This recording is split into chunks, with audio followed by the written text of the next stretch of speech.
Hello, everyone. Good evening. Welcome. Welcome to everyone who's here in person and everyone who's watching from afar now and also in the future, whenever that might be that you're watching from afar. A couple of announcements. We have books for sale. We also have this beautiful broadsides that are on the table in the back. And we are really grateful to be here. I'm Lainey Brown. And I just want to say thank you to everyone at Kelly Writers House who is making this magic happen, which is a lot of people. Thank you, thank you. Also, we are grateful to Daniel Morse and the Morse family, who established an endowed fund here in memory of Dan's grandparents, Eva and Leo Sussman. Their support has enabled our annual Eva and Leo Sussman program and allowed us to welcome an amazing range of visitors through the years, including Jake Marmer, Erica Hunt, Ross Gay, Patricia Spears Jones, and Michael Palmer, to name only a handful. We recognize that every gathering of people at Kelly Writers House does so on the indigenous territory known as Lenape-Hoking, the traditional homelands of the Lenape, also called Lenni Lenape or Delaware Indians. These are the people who during the 1680s negotiated with William Penn to facilitate the founding of the colony of Pennsylvania. Their descendants today include the Delaware tribe and Delaware Nation of Oklahoma, the Nanticoke Lenni Lenape, Ramapo Lenape, Powhatan Lenape of New Jersey, and the Munsee Delaware of Ontario. Tonight, I am so happy to be welcoming and introducing Edwin Torres. Edwin is the author of 12 poetry collections, including The Animal's Perception of Earth, Xoeteox, the Infinite Word Object, Ameriscopia, Yes Thing, No Thing, and editor of The Body in Language and Anthology. He has received fellowships from the Foundation for Contemporary Arts, the New York Foundation for the Arts, the Dia Foundation, among others, and performed his bodylingo poetics worldwide. His video and audio works have been exhibited widely, and he's collaborated with many artists incorporating homemade sound objects with digital and concrete poetics. His new book, which is just out minutes ago, and Al's holding up, we have for sale, is Quanundrum, I Will Be Your Many-Angled Thing, from the fabulous Roof Books. So please definitely grab multiple books of Edwin's tonight. So Torres writes, well, I've since opened my eyes to poetry's orbital complexities. My first inspiration was sound-based. And I'm going to continue to quote, sounding things and thinging sounds, so words and meaning go kerplunk, like soft, percussive, like Joycean, experimentalist, Nuyorican performance, like poet, like New York school style and motor and graphic concrete poet, like elaborate poetic hybrids abound, transcending convention, ... So there's more. I could not say it better. In addition to a long, impressive, prolific record of performance and publication, Torres continues to keep inventing possibility, from visual compositions to physical performances and soundings, from language poetry to something theatrical or ceremonial, continually crossing real and imagined borders. This is beyond exciting in Torres's work, that poetry is not singular, is not prescribed, fixed, or limited to that quiet and beloved act we call reading. This is also the non-solitary poetry of action, collaboration, and presence. In a poem titled, Here's the Letter I Meant to Send, recently published in The Recluse, Torres writes, quote, go ahead, parallel my infinity. There is nothing more real than what has to be clear. I am circling around what centers a longing, fair that I not dance around the edges. Reading Torres and seeing him perform is an acute reminder that poetry is in the body and between bodies, like the letter I meant to send. And because, quote, there is nothing more real, poetry is never the same twice. Of course, the poet dances around the edges and then denies doing so. What would be the fun of an uncomplicated confession or profession of disbelief? Lots of poets write wonderful books which don't attempt embodiment or consider space and time and person present in the room as ingredient. Lots of talented poets move through space in bodies, but how many poets also know that in doing so, they are living poems and evoking the aliveness of poetry in everyone? The play is the thing, the yes thing, no thing inside any ecstatic and devastating poem that makes us pay attention. In Torres' work, sometimes it's the non-lingual, and sometimes it's the visual, and sometimes it's a location or instant where sound verges into language or language dissolves into sound, or movement becomes language. In repetition, in overlapping, in the deliberate sliding of meaning, in utterance at the edge and between potential soundings. At every one of these intersections, something riveting is happening. Every time I come to his page or performance, I am reminded that poetry is multidimensional, need not be a 2 or even 3-dimensional art, nor need it be separate from our 3-dimensional forms, our 9-dimensional senses. When I think of Torres's work, I think of something like his statement once in an interview, well, I'd like to think that anything can happen when I pick up my pen. The poem, and here's the letter I meant to send, ends with these lines: to create as seeing underneath the sight, what calls inside to send inside. And so we arrive in his work continually beneath or above or between layers of what is obviously a poetic locus where music, improvisation, movement, and the arrangement of the page all come into serious play. So please help me in welcoming Edwin Torres tonight.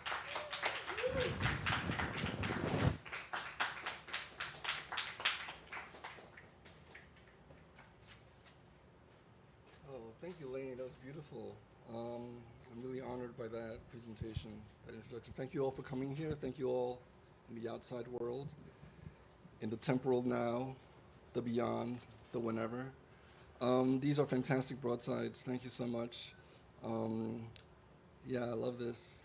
I love this, and I'm going to get rid of it. So, okay, I will, as usual, I don't tend to say much between the poems. I sort of dive in. Okay. I actually have a reading list. What do they call that? Set list? A set list, thank you. Rock and roll. Okay. Okay,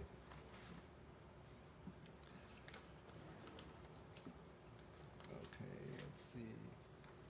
Thank you all. Okay. The animal game. Each person picks one animal and hides it. Can't be two or more than two, only one. The other person has to find the animal and bring it to the animal circle in the middle of the room. Then there's this hand that floats over the circle and shoots 8 lasers, killing 8 animals.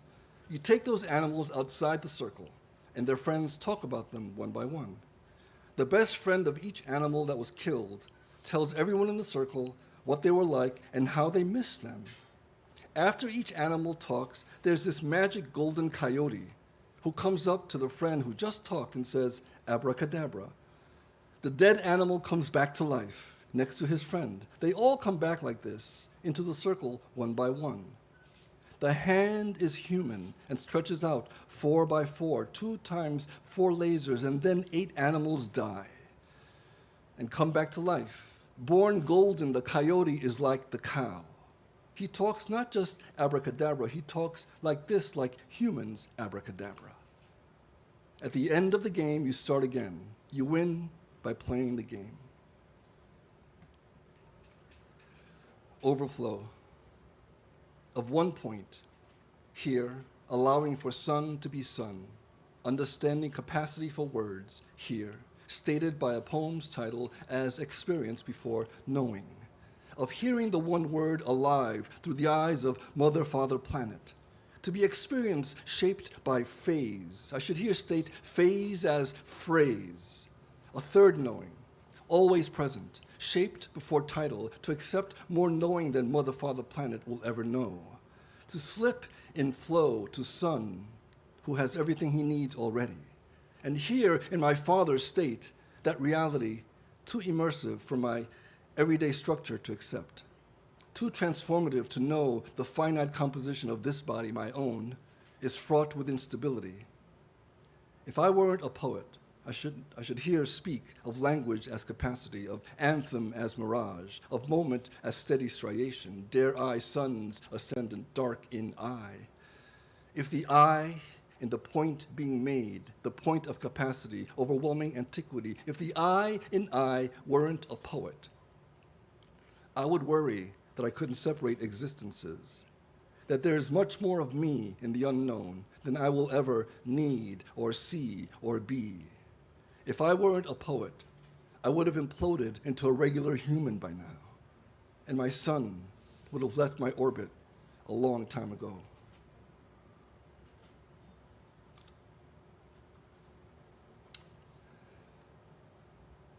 To beget the listening parade, what is it to move during these times? I am staying away from the thing I don't understand, against my learned nature.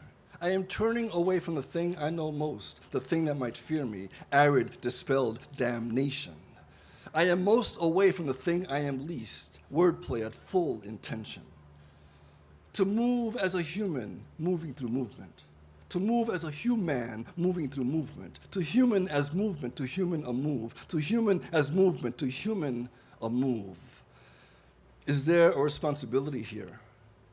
What was it about losing distance that gave us more time to see what we were without us getting in the way?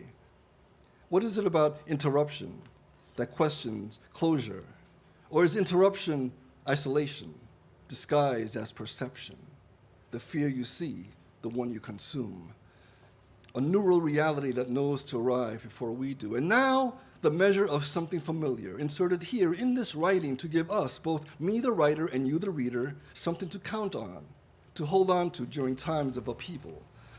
Let me mention something of life here, something of our movable uncertainties, how reflection is a force, aware of its blinding ability for shift, how to frame questions of seeing, to cope with the unsayable, the rendered inertia at our fingertips, of positivity recharged. What are the heightened states of reality that we push past reality? What are the morphed abilities of access during times of unstoppable change? Orifice Orphic. I came to you when I was at my readiest. Oracle emblem. I listened as you split your shin. The world has grown quieter. Fewer seismic travelers, fewer machines. You can hear Earth moving when you don't respond. If I stay quiet, I won't get hurt. Isolation knows before we do when it's time to leave. I was just now getting used to my breathing before the first sound of bird. There, in the wind, in the tree, in the passing car, far away, but not so far that I lose sight of its grip, of its wish to see that I'm still here, far away. Loudest aeration of feather. Totem for sacrum. Was I deep enough to find your cuts? To pour directly penumbra'd, the obsidian refuge? What is it about a surface approaching its center, how we don't want to know what you're thinking, but ask, how are you anyway? How we absorb the usual hum of public life at the edge of noise. Less rumbling at the surface, the virtues of vibration, distant walking, tea leaf breaking, the ramped up volume we enter, the understanding of a soft world brought to surface. Acoustic bird sings free, the squeak of actually hearing the beak against the sun. The quietest entry that creatures have ever had is here, nature, taking a breath. And now something of joy and division, as sadness parades noise for the Twitterati. If everyone knows I am watching, if everyone hears me today, will everyone be there tomorrow? Did everyone leave me today? This morning I walked in my shadow. Last night I surrendered my scream. Tomorrow I water my hollow. I'm telling you things you don't need. In isolation, every sensation gets elevation. In isolation, if gratitude is a contagion, a sign of the catchable rise, a question of human erosion, a quiver inside a demise, to see the eclipse intervention, what humans the human we see, to enter the size we embody, to follow the follow we feed. In isolation, I found a nation. In hibernation, I found creation.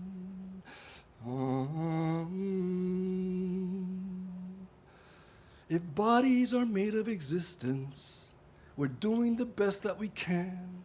If language is made of resistance, to offer a hand for a hand, to learn what we can from our body, to honor the teachable plan, to enter the question of body, to answer the best that we can.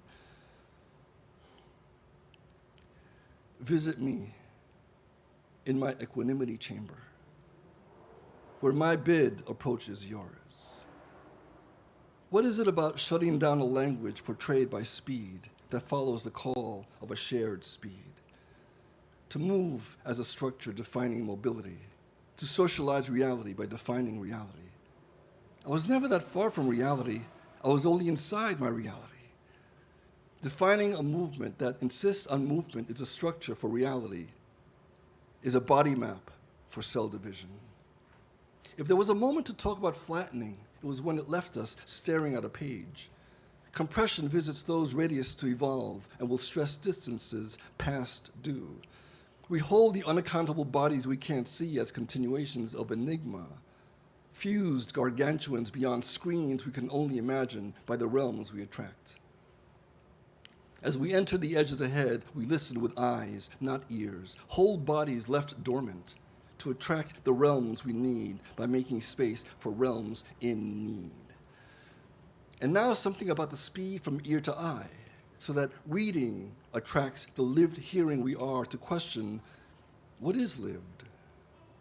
Did we never hear with every part of us, so that people staring while staring back calls out the part of us that reads us while reading back? To be read by what reads us is a lived reading. And now a movement trying to be heard. What part of us is engaged with our own impossibility when we sit to watch with ears? This intricate enclosure, definition as reality, is a gift I was born with. Note missing T. The word I am is the word I read, and I can't read the human if I can't be the human.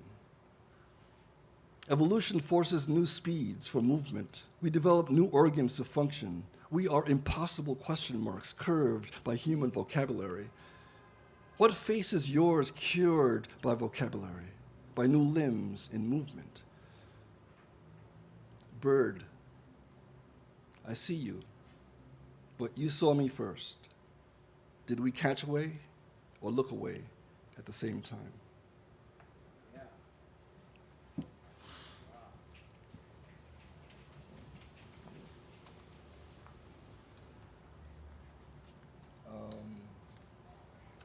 This is called,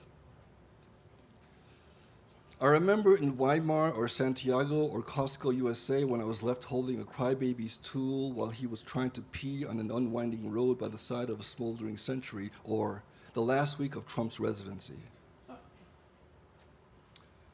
Unprecedented lame duck. Never has a title been so deserved. The anonymous shaman. To be a QAnon shaman, the QAnon credo, where we go one, we go all. To QAnon, we shaman go all. Go one, we all go where? Were we gone? We go all one. Q1, we all to shaman all. We'd one, anon, we all to be Q. Shaman anon, to be go, to all go, or all where, or one were Q, were one, were all, were go, gone. Were we where? Were we all, or old by one who old? When one was one, who gone to be anon, to go away, gone to Q, where all go, where one us all. We go all one, all go we were, we all go us. Where were we all? This is called Nothing Deletes Like Strange. Mr. Entertainment was here, and he was boring. Esto se llama nada suprime como extraño. Señor Entertainment estaba aquí, y él era aburrido. This is called Nothing Supreme como Extraño. I F-booked Señor Excitement, and he was boring. Esto se llama Nothing Deletes como Strange. I played pachanga con chacha, boring. Superman me llamó. Tú sabes lo que ellos dicen. No jefe, no fafa, aburrido. This is called Punches Pilates, Mucho Macho, Lumbago Canalgas, Nympho Mustang, Fried Chucky, General Cho, Instapam, Taser Lefty, Tsunami Leonard, Origami Joe, Knock Knock, Who Dat, G, Who, Zeus, Whiz, Git, Got It, Boring. Hard-ass abuelita. Where are the avant-garde abuelita poems? Quiero los poemas malditos super chinga carajo de concho corta cringe-inducing hard-ass avant-garde abuelita poems. Boring. I was born with me hand up me bum. Nací de mi mano en mi culito. Why, look at there, it's foreskin oh plenty. B.O. ring. Hola, dime. Who this click? Aburrido. They released a private sonogram where I'm beating the crap out of the zeitgeist. Una ultrasonografía donde golpeo la crap del zeitgeist. Ahora tengo que suprimir a cada uno. Now I gotta delete everyone who called me brrrr. This is called Senor Census dropped by. And he was.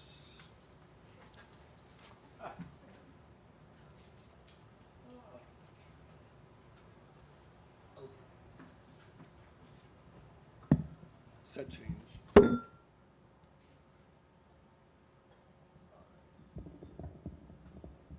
2, yes.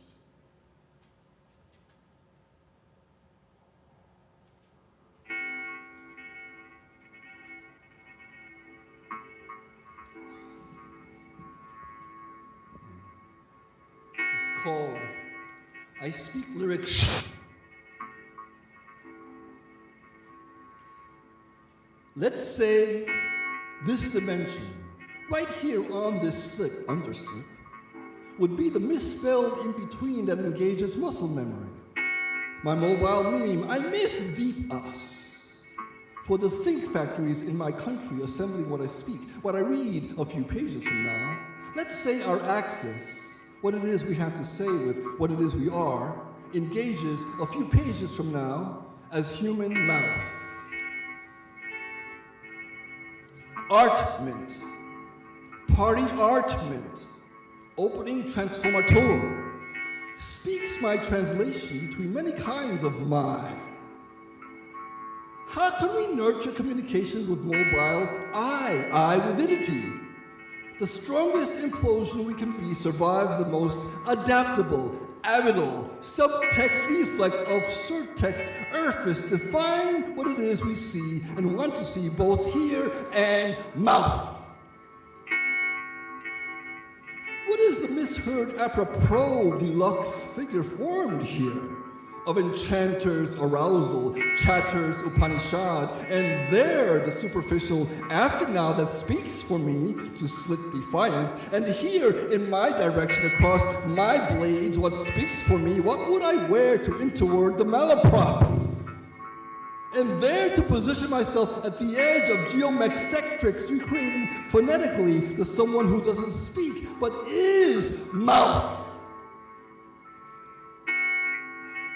The underrung of the first hearing or reading is that we step into I speak shit, knowing that before we acknowledge mistakes, we live them. And what if unknowing super glitch, there is mistakes in our everything, it is all we are?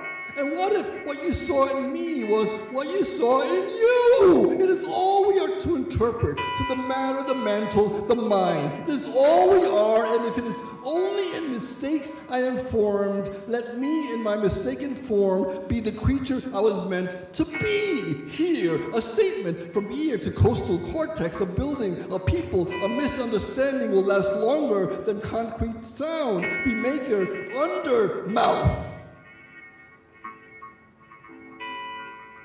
How many misheards become the reason we cross over each other, allowing misdirection of nations to claim one misunder-nation? How glorious is it really to misinterpret the deepest desires of misplacement, of trailing off into a certain lift by allowing flight, a certain field, of standing under how those who see field are the ones who belong, enter chatter-racked crack, how those who live field are the ones who are mouth. Here we are, weapons of misunderstanding, unfolding familiar hearing, your meaning facing the direction you never meant to face, and here you are, exist between you and literally the areas you flatten. How exact to materialize excess, and here you ask your foldings as the meaning you were never intending to own, and here facing your own branding with a name you register as A on your frame. Here you are skinny, here you are size. Here you are the one wearing you, the interword enchanter with no nation in your pocket mouth. Let's say the global interaction of your slate chalice is in this one question. How loved is the conviction of the mission you announce, the clarity of the thing that shape you, the altar of your shape you, the portal that inspires so deeply that you need to shape a platform and perform it for the world to see? Can you give yourself maybe even a page if that skin be too raw? Misspell the emotions so we maybe even don't get hurt when we can't pronounce what it is we're trying to. And how vulnerable is your misspelling these days in these times of mouth? Such molten definitions for the endearments we wield, such empathy to the listened, such desire for the tools we shape. Our rapt presentations of the creases we inhabit. And right here, there is so much noise for the interweavery of selves, those sleeved imperfections we step on to announce our arrival, character traits we choose to broadcast, how we travel by wearing threads loosened by homelands we've never endured, through extensions we know we need just to get through mouth. How everyone gone has titled your weave, with waves that bring comfort, not difference. How many faraway homes do you wear on your mispronunciation? How tasty the tongue of your freedom on your the entered borders you put on, the anthem knockoffs on that frame of yours, your isn't nice in your is. The many endings you survived with your broken tongue, how patterns and the color of scars are not skin, but mouth. Or is it mouth that interferes? Just hear me in something I can mouth.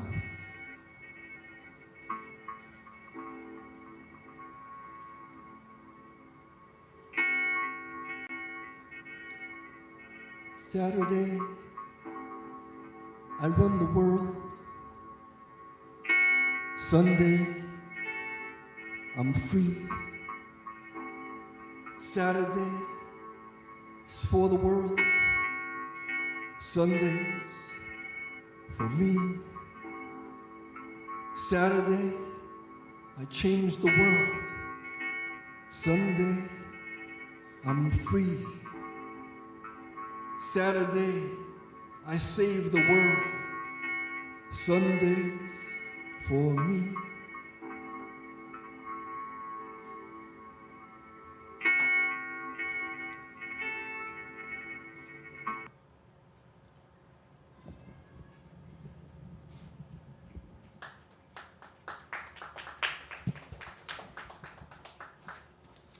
could be a discussion later.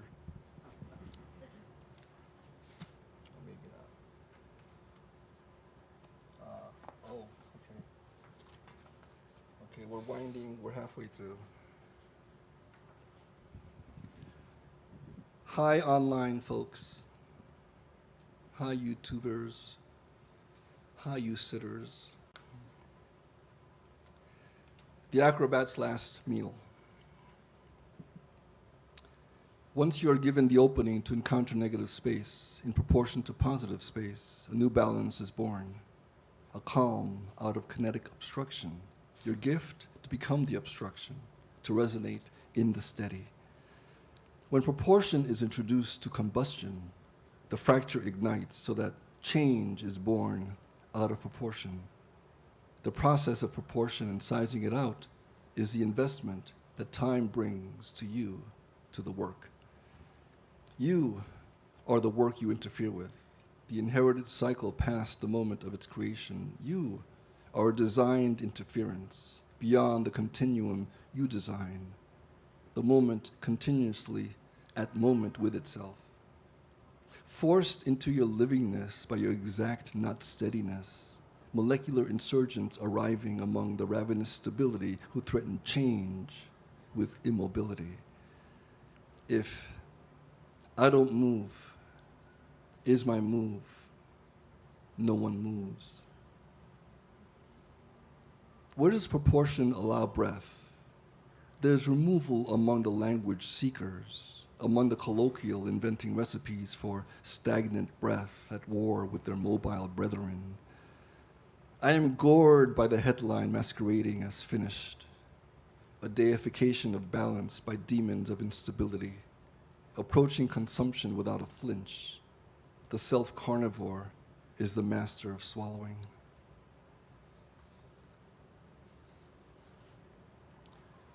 Deal with it. The girl I lost my virginity to, older than me, tough as nails, exotic Sicilian, held nothing back, wore her passion proudly. Before I knew about words, art, life, the disparities were cosmic. A four-eyed 20-something tweener, a robust, hot-drinking Amazon, our seeming differences, the polarities we clung to. There we were on a Saturday night, a bar in Queens, a pool table in the back, enough guys hitting on her to count for something, her telling them to screw off like always. Me embarrassed but thrilled to be near such danger. The appearance of a box of kittens suddenly at a bar in full view of too much beer. The one little furry guy being passed around, placed on the floor before knowing how to walk, looking as drunk as his surroundings, his large little paws tripping over themselves, his balance a slur in complete command. From across the bar, she gives him a look reserved for male bondage. Before anyone gets a chance for cute oohs or ahs, she yells out from across the bar, "Deal with it!" Like, you and all your cuteness, you can't walk, you better learn to walk. No different than no one, you think you're better than me? Deal with it! Then back to her drink. Right then and there, I knew she was the girl I would break up with. After a few more years of meaningful sex, I would learn compassion, grow into my prowess, our relationship, a navigation of teacher and subject. For 7 years, I conquered intensity. Growing up, my mom, my sisters never argued, retaining adolescence in guise of balance. Now, in the bloom of my supposed adulthood, I opened up, allowing full expression, its deep dive into longing. We were mutual swimmers in the rift of new scars. Something in our psyche kept us together through dips and valleys, her solid ferocity, a marvel of empathy for creatures beyond our grasp. She thought there was a future, so did I without her, a concept I wasn't skilled enough to decipher. Did I ever tell her to deal with that? We lasted longer than some marriages, but somehow the walls that came down for me grew solid for her, my awakening, her resolve.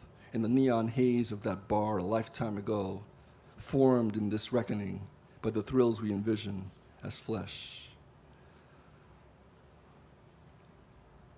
I had you in mind. The week is beginning or ending tonight, so I thought of you. The scent of your outline, mirror to mine, reach back through a poem's longest line, made longer to prove a point. Honor the lost image, the forgotten form once fleshed in spirit. We invent realities to explain our wants. the connective tissue of missing imperfections aligned by the failure of our falling.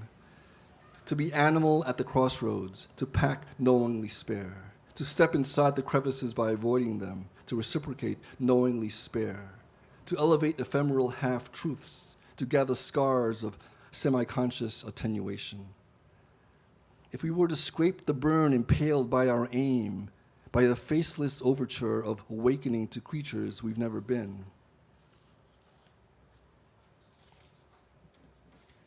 I lost the poem. It goes on for a little bit. It ends pretty good. Because then that segues into this beautiful piece. So see, I'm interrupting my flow here to honor the moment. And now I'm going back to the moment. It actually is fine.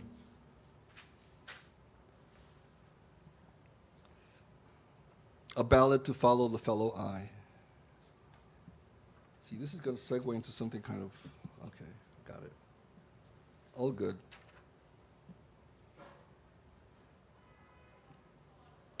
A ballad to follow the fellow eye. For leave us unsettling, save us unsettling, trail us untellable tales of our settling, fail us our bellowing, harrowed and hailed by our failure to follow us, follow the fellow us trailed in the full of us. Fallible follows that see how we orbit our leave to be full of us. Healed in the hollow, we steal what becomes of us. Saved what we made of us. Sorrowed the soil we surround our unsettling. Leave us unsettling, save us unsettling, trail us untellable, tales of our settling. Fragile ascensions of Mayfair and water by, rain douse and daughter by. Pain loathsome flutter, Wi-Fi mortal loner be lower my lower eye, called out of worry I will see to woe was a fellow to follow, I trailed by the follow I soloed the sorrow to heal what I borrowed, I came to my sorrow by healing the hollow eye.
I want to animal you.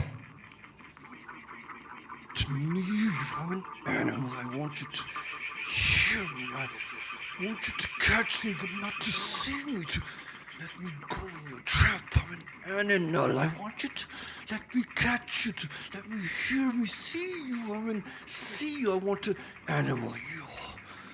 I want to see how you hear me when I catch you sitting in the dark.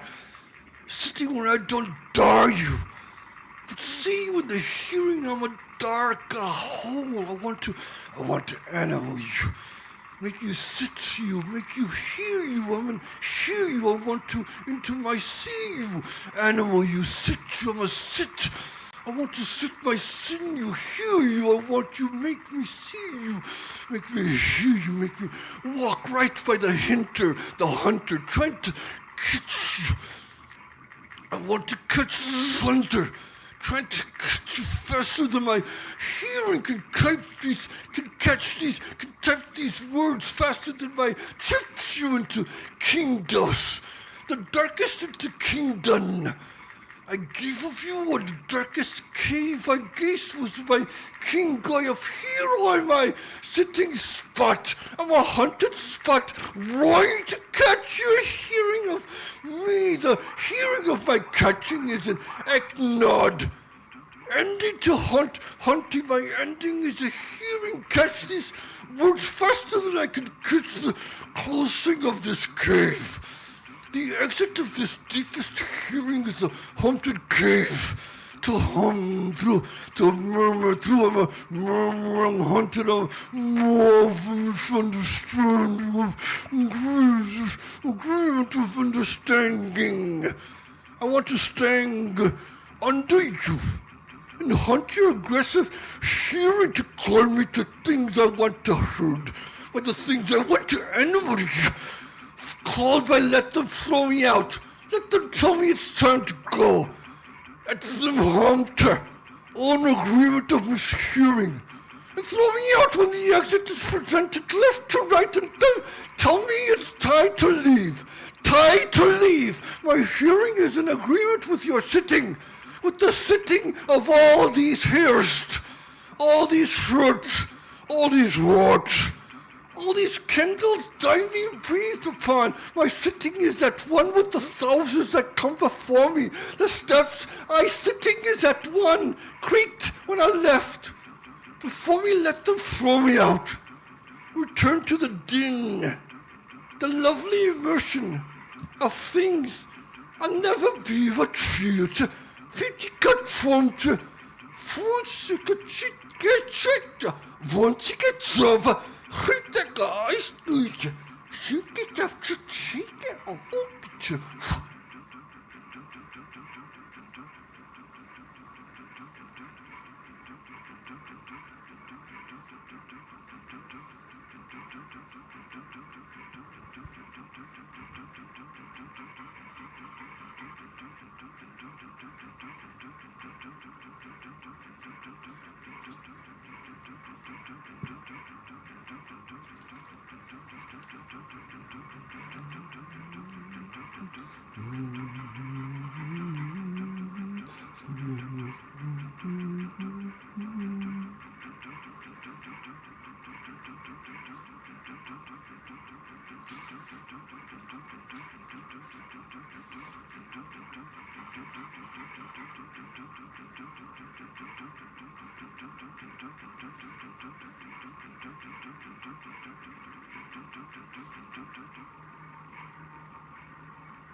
Those musical pieces were by the sound artist Stephen Vatiello. I've been collaborating with him over the last year, so I'm glad to be able to bring that to life. So I'll close with these two pieces here.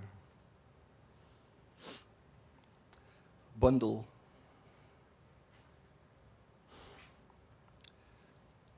Take this bundle to safety, this package I am tossing here over the barbed fence. My life is in your hands in this tiny bundle wrapped in birthdays and sacrilege. Ready, 1, 2, hear my heart. Bring this package to the best schools, the finest water, the deepest ride, what you give to yourself, what I never will. Inside this tiny vessel, my own destination, past the rivers I can't cross, past the fate of our fence with open crosses. Right here between you and me, you seem kind or kind enough.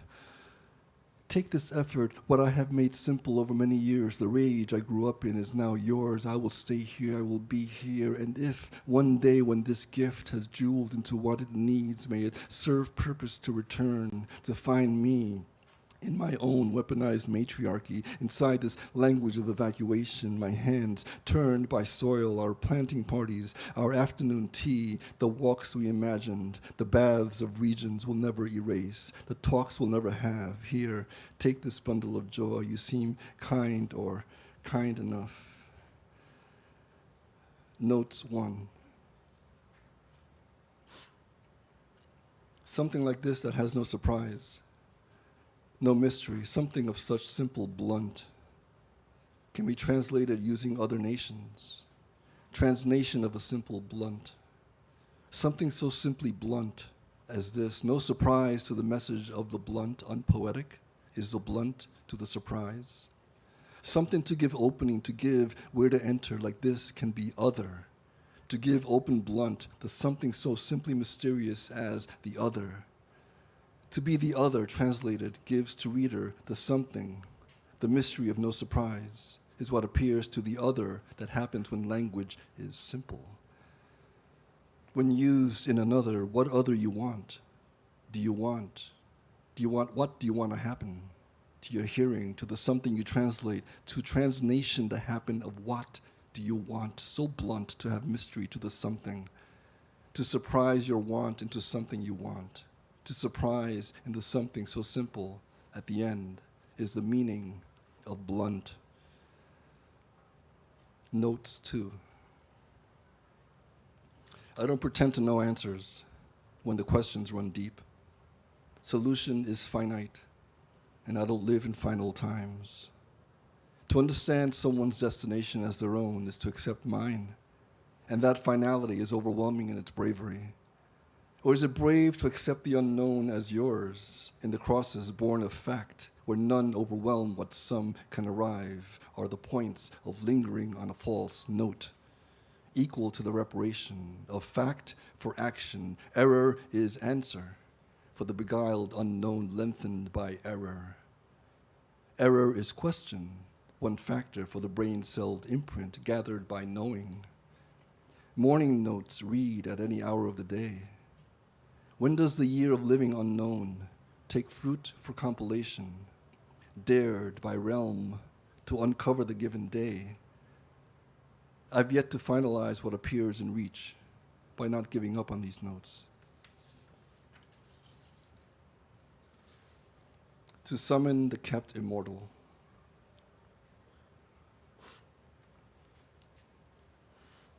Eagle of unseen origin, insistent chromature of summoned recovery. I'm scaling a language I don't know. One of us in winged invocation is staring back, invested in speculation of mutual ancestry. Suspended over the cliffs of some instant fall. It was morning, my cloud gate open, my heart shard quizzed, immortal apparition, my omnivorent not know. Repeller of oculate prophecy. Am I to retreat the found sight, the flighted obsolescent feel I encourage, to breathe, hovered in midair, a civilization's height between our species? Pierced by a borrowed climb, your golden iris, my torn expanse, what we've now become, what you saw, that sun, what you gave, that mountain, what I was, that man, what I became, that flight.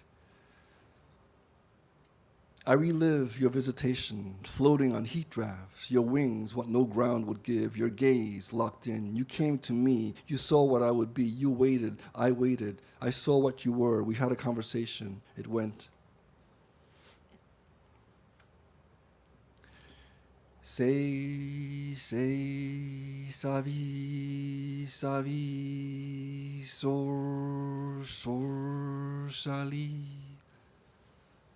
Say, sa vie, sor, sali, salu, sueben, swala, swale, sion, say on, to see on blanking the moment, on silent integral, on obfusement. O words are coming to me. You are making me into O words. I think of you and say, O words, as you imagine my grounded smote.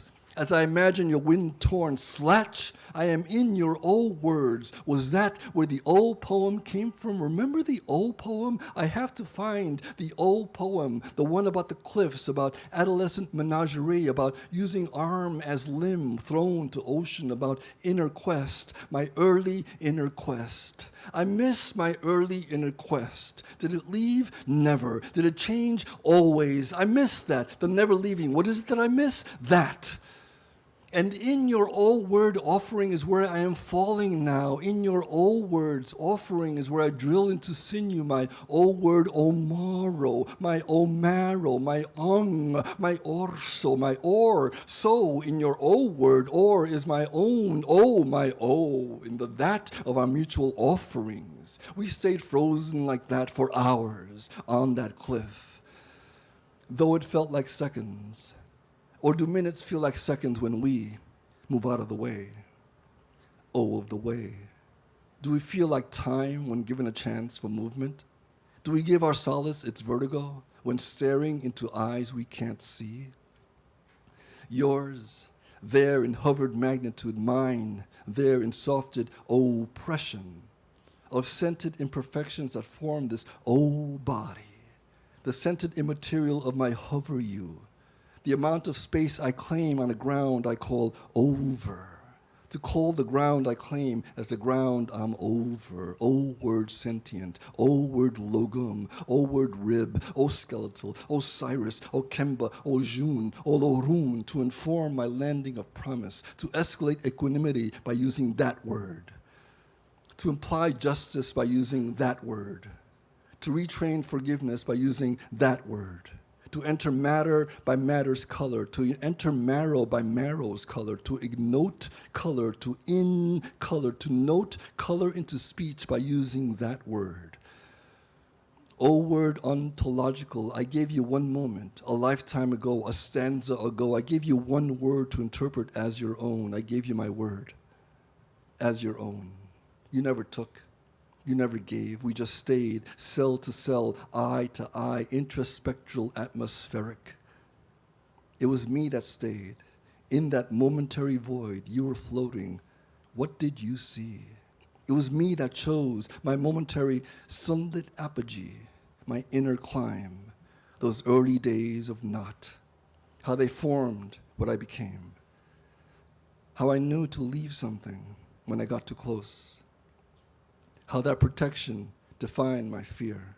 It was me that feared getting too close, how I defined my word as yours. Oh, word. Speculation was a sentient. My body was intact. When we were younger, we'd speed through. It was so much to take in. When I was older, we slowed down. It was too much to take in.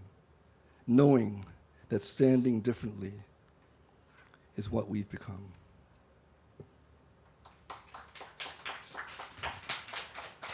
Thank you. Thank you,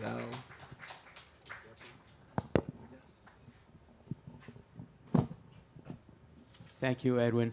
We have time for a couple of comments or questions. And the YouTube people have been churning away with their comments, and I have at least one question from them. We'll take a few minutes to do that, and then we have a reception, right, Heidi? A reception, and we're going to be delivering that back there by at the top of the ramp, so we hope you'll stay for that. So, and you have a mic for Rachel's got a mic for okay. Why don't we take one from the YouTube people, and then we'll see if there's a question from the people in person. MC Catney. So there was a very lively conversation. There was a point at which Patricia Milner said, quoting you, to resonate in the steady. And then she said, this reading does that splendidly. Mm-hmm. Okay, so here's the question from NC Catnies.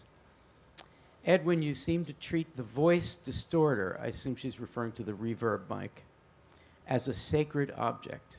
Can you talk about that? The which voice?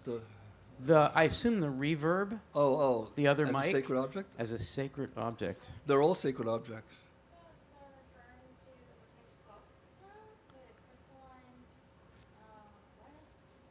Oh. No, I think the voice is... maybe so, yes. Okay, so it would be that. I'm glad to bring this up because this is by the artist Nancy Cohen, a sculptor. She made these for me to use for Zoom. It's gorgeous. There's 4 of these, and they're meant to be hand sculptures to be used within the framework of the Zoom world, which is why they are the way they are. And I just thought they fit beautifully like this. So the object itself is sacred. For me, it's capturing this sacred object, the voice, the breath. That's the core of it all for me. Whatever tools I use to get that across is what's helpful, whether it's theatrics or sound or just like space and silence. It's a moment for us all to kind of stop and see what's happening and figure out if we want to be part of this or not.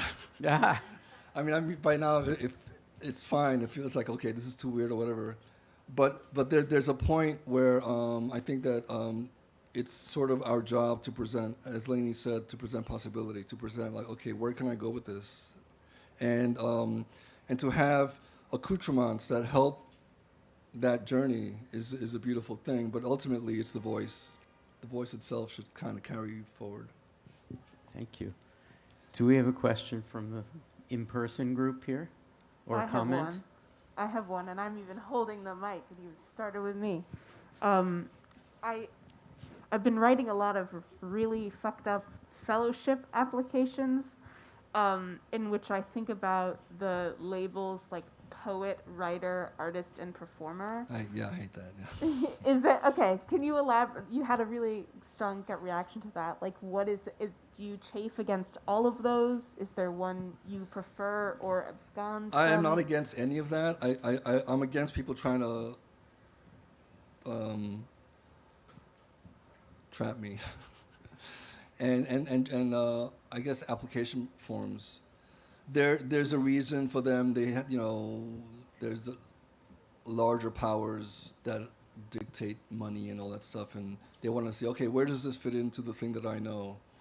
And that's that world. Like, that can exist as it is. For me, I feel that you create work and it'll get placed where it needs to be placed, but I'm not creating it to be placed anywhere. So that's on you. Well, that's on the other powers. It's on the receiver. My message is to kind of, for you to interpret as you need. As far as applications, that's a tricky slope. What I would suggest is that you fill it out towards the genre that you feel most passionate about, and once you're in there, just mess things up. like that. There's a way to work with that, in a way to still hold on to your voice. Can I ask a follow-up question? Yeah. Or like a second one? If anyone else has a question, interrupt me, please. But like, are you content with your books and the way that they look? And what role do you play in that process? I designed most of them, I better be content because it's coming from these hands. I'm content to have the opportunity to have books come out. However they look, honestly, there's a beautiful chapbook that another press did that's more like, it's not like as designed as what I would do, which is, it's somebody else's interpretation of my work.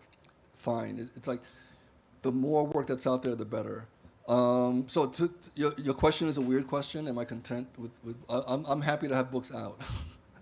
to have the language and the work live outside of this is important to kind of have it generate. Now, with this last book, because I've been designing them for so long, I felt that this book, I could take a chance with how your eye travels on the page more without losing the... that's not the trick. The writing has to be there. Like, the poems are there. And then, this one can allow itself a little more malleability, so I can introduce a graphic thing in there without losing the content. So it's not like this crazily designed piece and like, what is he saying? I mean, you can say what is he saying anyway, but the writing and the content comes from a pure place, I think, which is just like, okay, notes, and they come on the page. Okay, now that once they're on the page, they got to get crafted and whatever it is. Then the next step is how do they look? How can they flow? And this book has a lot of marginalia, a lot of little things on the edges, and I'm purposely throwing a lot at you. And the reader can choose where to go on the page. There's the main section, the main poems, and then there's other little answers around it. And I'm not sure why I gravitated towards that for this book. I guess I want to try that and see what happens. So it's a brand new, it just came out a few days ago, so we'll see what happens down the road. But I'm happy with the fact to have a chance to do that. So. Content and happy. Two questions that are almost follow-ups from the YouTube people, and then maybe we'll take one more, and we'll get to our reception. So first of all, MC says, thank you, Al and Edwin. Beautiful for the response. Okay, here's one question from Hannah Linden. How much of this is improvised and then recorded, that is to say written down, improvised and written down, or is it crafted into voicing? Oh, wow, that's a very specific. Okay, here's the answer. It's a little of both. There's the piece about mouth it's very much a back and forth with me reading it and improvising and saying, oh, that's funny, let me write that down. Or that doesn't work. So there's a pass that happens maybe improvisationally.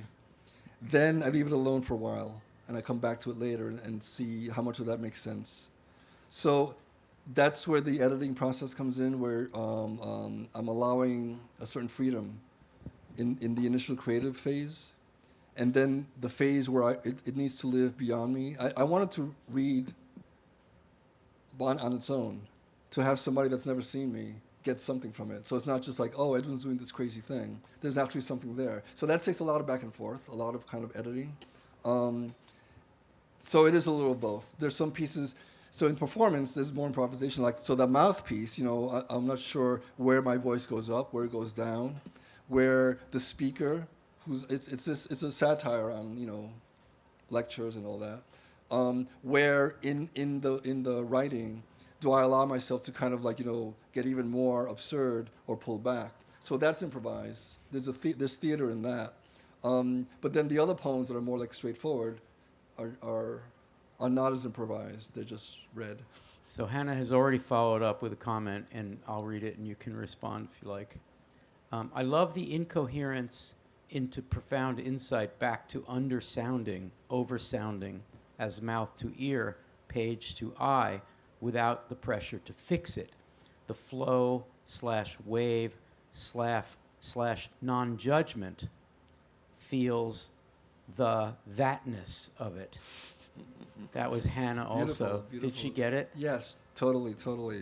It is like questioning judgment, letting that go. And, a 3, 4, 5-year-old has no problem with judgment, but as we get into adulthood, we forget that. So it is very much about okay, let all that go. What do you want right now? So Yeah, she got it. that's great. We have time for one more from here, from the group in the tent. I think we're good. I think we're good. Yeah. Well, let's thank Edwin Torres one more time for this incredible Thank you so reading. much. Thank you, Edwin. Thank you, Lainey, for the great intro.